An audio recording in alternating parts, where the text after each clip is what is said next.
if we're not able to open markets to the United States, we would have to destroy a portion of their potatoes, and it would be very unfortunate, and nobody wants that.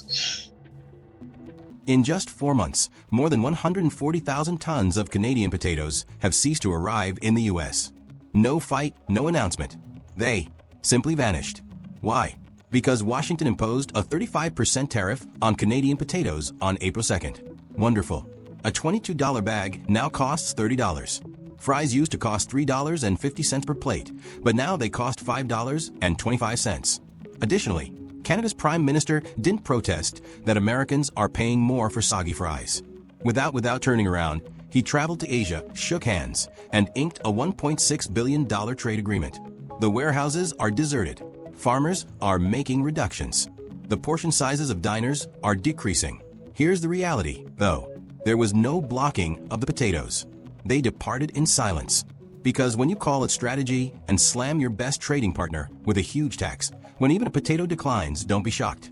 Before things go wrong, let's remember, in North America, this was one of the most consistent trading patterns. About 350,000 metric tons of potatoes were exported by Canada to the U.S. in 2024 alone, which was sufficient to feed 17 million American families, primarily in the northern states, where winter lasts longer than campaign season. This was a ritual, not merely a trade. Just as Congress runs on lobbyist coffee, Minnesota diners run on PI potatoes. The U.S.-Canada potato pipeline was as dependable as Tuesday night football for many years. The art of the tariff, however, followed. Suddenly, the man in the large white house concluded that it was somehow a power move to tax your finest agricultural partner.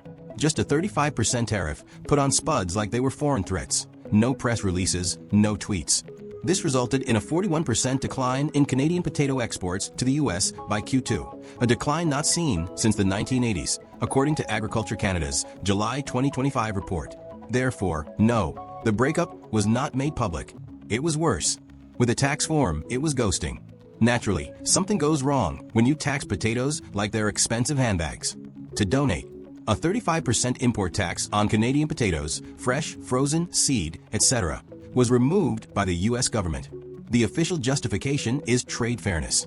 The real result was soggy Idaho fries, empty shelves, and increased costs.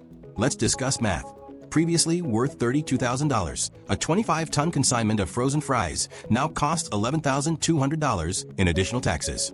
That represents a 35% rise in a food item that Americans consume more of than logic and broccoli together.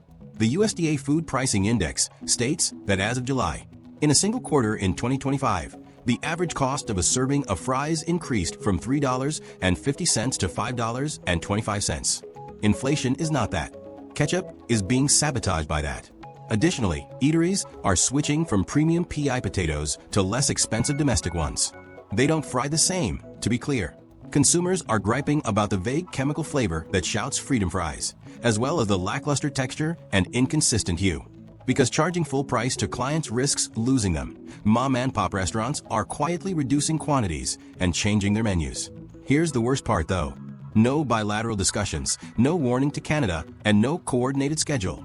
Only a tariff wall imposed unilaterally. Additionally, when your neighbors start utilizing the side entrance, don't be shocked since the White House erects economic walls without warning. Because even the potatoes are questioning their entry visa in this iteration of America First. The other side does not always retaliate when one side erects a tariff wall. Occasionally, they simply go, taking their crops with them. McCain and Cavendish, two Canadian processors that had sent thousands of frozen fry containers to the U.S. every month, have subtly reduced their agreements with farmers. Just fewer vehicles, shorter contracts, and vacant cold storage facilities in Prince Edward Island, New Brunswick, and Alberta. No press release. The July 2025 farm update from Statistics Canada states that a few mid-sized farms reported